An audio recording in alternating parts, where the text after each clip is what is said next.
Hello hello આવી ગયો છું. હા ચાલુ થયું.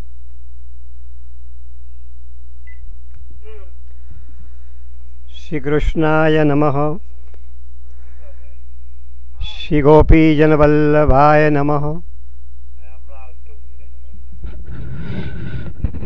શ્રીમદાચાર્ય ચરણ કમલેભ્યો નમઃ. શ્રી ગોસાઈજી પરમ દયાલવે નમઃ. શ્રી ગુરુવે નમઃ.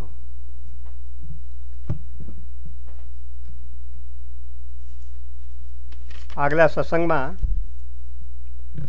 આપણે બ્રહ્મ વિશેની વાતો કરતા હતા. વેદમાં જેને બ્રહ્મ તરીકે ઓળખાવવામાં આવે છે, ગીતાજીમાં એ જ પરમ તત્વને પરમાત્મા તરીકે ઓળખવામાં આવે છે, તો ભાગવતમાં આપણે એને ભગવાન તરીકે ઓળખીએ છીએ. તો આ ભગવાનનું સ્વરૂપ કેવું? મનુષ્ય શરીરથી ભગવાનનું જે સ્વરૂપ છે ને એ કંઈક અલૌકિક છે, એ કંઈક વિભિન્ન છે. મનુષ્ય શરીર એ 5 તત્વોનું બનેલું છે: જળ, તેજ, વાયુ, પૃથ્વી, આકાશ. અને એટલે આપણા શરીરને ભૂખ લાગે, તરસ લાગે. જે ભગવાનનું સ્વરૂપ છે, જે ભગવત સ્વરૂપ છે, એ કેવળ આનંદાત્મક છે.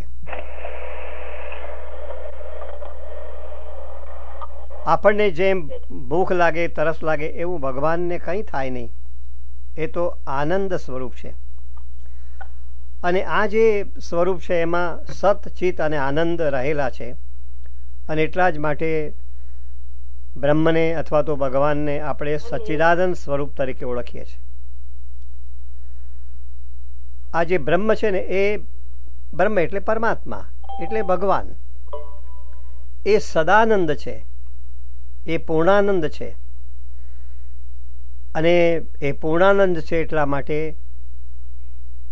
એમના આનંદમાં વધઘટ ક્યારેય પણ થતી નથી. એથી પણ આગળ જઈને કહી શકીએ કે બ્રહ્મ નિરાકાર છે તો એ સાકાર પણ છે. બ્રહ્મમાં મનુષ્યના પ્રાકૃત શરીરના લક્ષણો નથી. જે મેં કહ્યું તે પ્રમાણે કે મનુષ્ય શરીર એ 5 તત્વોનું બનેલું છે. તો એ અર્થમાં બ્રહ્મમાં મનુષ્યના પ્રાકૃત શરીરના લક્ષણો નથી. અને એટલા માટે આ બ્રહ્મ કે ભગવાનનું જે સ્વરૂપ છે ને એ નિરાકાર છે. પણ બ્રહ્મનું દિવ્ય સ્વરૂપ પણ છે. અને બ્રહ્મનું દિવ્ય સ્વરૂપ છે એ અર્થમાં એ સાકાર પણ છે. અને આ જે પરમાત્મા છે, જે ભગવાન છે, એ ભક્તોને જુદા જુદા સ્વરૂપે દર્શન આપે છે. ઉપનિષદે બ્રહ્મનું જે સાકાર સ્વરૂપ છે એને કૃષ્ણ શબ્દથી ઓળખાવ્યું છે. કૃષ્ણ એટલે આગળ પણ એની વાત થઈ ગઈ છે. કૃષ્ણ એટલે સર્વશક્તિમાન. કૃષ્ણ એટલે સદાનંદ, પૂર્ણાનંદ. પણ બ્રહ્મ માટે બીજા પણ 2 શબ્દો વપરાય છે. એક શબ્દ છે પરબ્રહ્મ. એટલે આ જે બ્રહ્મ છે ને એ સૌથી શ્રેષ્ઠ છે. અને સૌથી શ્રેષ્ઠ છે એટલા માટે બીજો પણ શબ્દ વાપરીએ છીએ, પૂર્ણ પુરુષોત્તમ. જગતમાં જુદા જુદા કાર્યો કરવા માટે પરબ્રહ્મ પરમાત્મા તે કાર્યને અનુરૂપ પોતાનું જે રૂપ છે ને એ પ્રગટ કરે છે. આવા 24 અવતારોને આપણે ધ્યાનમાં લઈ શકીએ. પણ આ પૈકી એક જ અવતારમાં પૂર્ણ શક્તિશાળી સ્વરૂપે પ્રગટ થયા હોય તો તે માત્ર કૃષ્ણ અવતારમાં જ એ પ્રગટ થયા છે. આ બ્રહ્મ પૂર્ણ પુરુષોત્તમ અવતાર તરીકે ક્યારે પ્રગટ થયા? તો કૃષ્ણ અવતારમાં એ પ્રગટ થયા છે. જે પૂર્ણ શક્તિશાળી સ્વરૂપે પ્રગટ થયા, જેને આપણે પૂર્ણ પુરુષોત્તમ કહીએ છીએ, એ પૂર્ણ પુરુષોત્તમ સ્વરૂપ એ માત્ર કૃષ્ણ અવતારમાં જ આપણને જોવા મળે છે. અને બાકીના બધા જે અવતારો છે ને એ તો પુરુષોત્તમના જ અવતારો છે.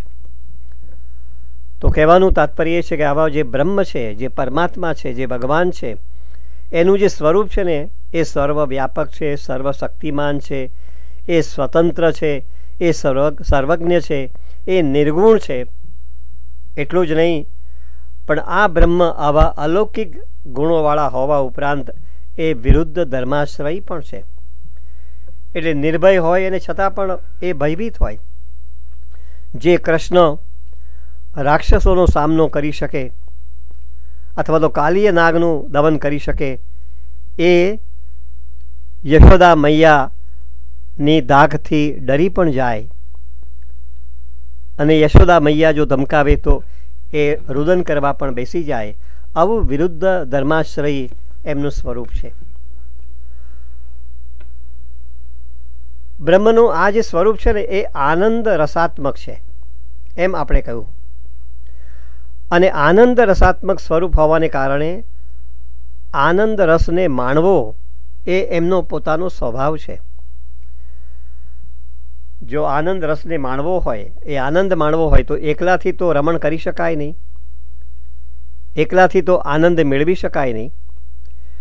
એટલે આનંદ રસ અનુભવવા પરમાત્મા એકમાંથી અનેક થયા. જે પરમાત્મા છે ને એકમાંથી અનેક કેમ થયા? તો આનંદ રસનો અનુભવ કરાવવાને માટે. અને એટલા માટે એકમાંથી અનેક રૂપ ધારણ કરવાની બ્રહ્મની ઈચ્છા થઈ, ભગવાનની ઈચ્છા થઈ અને એના દ્વારા સમગ્ર બ્રહ્માંડ પ્રગટ થયું. તો મારો વિષય છે ને અહીંયા સહેજ જરા ગૂઢ કહી શકાય, પણ એનો સંબંધ આપણે પુષ્ટિ માર્ગની સાથે જે ચર્ચાઓ કરી એની સાથે આપણે જોડી દઈશું. તો આ જગતની રચના કોને કરી છે? તો બ્રહ્મ દ્વારા આ જગતની રચના થઈ છે. બ્રહ્મ કેવા છે?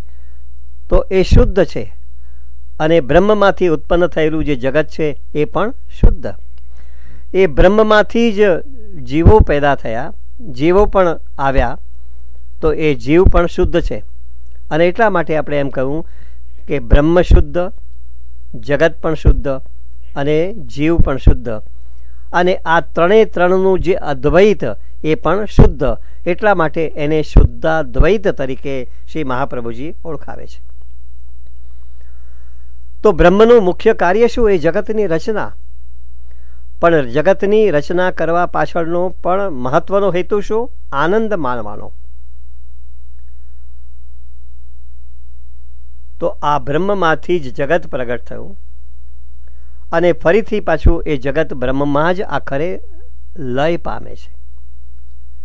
જેમ સોનાનામાંથી આપણે સોનાના દાગીના બનાવીએ તો જે દાગીના બનશે એ દરેકનો આકાર જુદો હશે, એના નામ પણ જુદા જુદા હશે, પણ એ બધા જ દાગીનામાં આખરે તો સોનું જ હોય છે ને. એ દાગીનાને ઓગાળવામાં આવે તો ફરી પાછું સોનું બને. આમ બ્રહ્મમાંથી પણ જગત પ્રગટ થયું, ફરીને પાછું એ બ્રહ્મમાં લય પણ પામે છે. એક બીજું દ્રષ્ટાંત પણ લઈ શકાય કરોળિયાનું, કે કરોળિયો એના મોંમાંથી લાળ કાઢીને જાળું બનાવે અને એ જાળામાં એની પોતાની રહેવાની ઈચ્છા હોય ત્યાં સુધી એ ત્યાં રહે. પણ માનો કે કરોળિયાને એમ વિચાર થાય કે હવે આ જાળમાં રહેવું નથી, આ જાળામાં રહેવું નથી, તો એ જાળું સંકેલી લેવાની ઈચ્છા કરે અને સંકેલી લેવાની ઈચ્છા કરે તો એના મોંમાં પછી જે લાળ છે એ લાળને પોતાનામાં સંકેલી લે. એમ આ બ્રહ્મ એ જગતમાંથી પ્રગટ થયું અને ફરીથી પાછું એ બ્રહ્મમાં લય પણ પામે. અને એટલા માટે આ બે દ્રષ્ટાંતો અહીંયા આપી શકાય. એક ત્રીજું દ્રષ્ટાંત પણ લઈ શકીએ આપણે, માટી અને એનો ઘડો. માટીમાંથી ઘડો બને છે, એ ઘડો ફૂટી જતાં ફરી પાછી માટી થઈ જાય. તો કહેવાનું તાત્પર્ય એ છે કે બ્રહ્મ આવા અનેક રૂપો ધારણ કરે છે, એના અનેક નામ રૂપો આપણને જોવા મળે છે અને છતાં પણ એ બધા જ રૂપોમાં એનું મૂળ જે સ્વરૂપ છે એ તો તેનું તે જ રહે છે. જેમ સોનાના દાગીનામાં પણ આખરે તો સોનું જ, એનું મૂળ સ્વરૂપ બદલાતું નથી. એમ બ્રહ્મ પણ અનેક રૂપો ધારણ કરે છતાં પણ એનું જે મૂળ સ્વરૂપ છે એનું તેનું તે જ રહે છે. અહીંયા બીજા બે મહત્વના શબ્દો આપણે ધ્યાનમાં રાખવા જોઈએ, આવિર્ભાવ અને તિરોભાવ.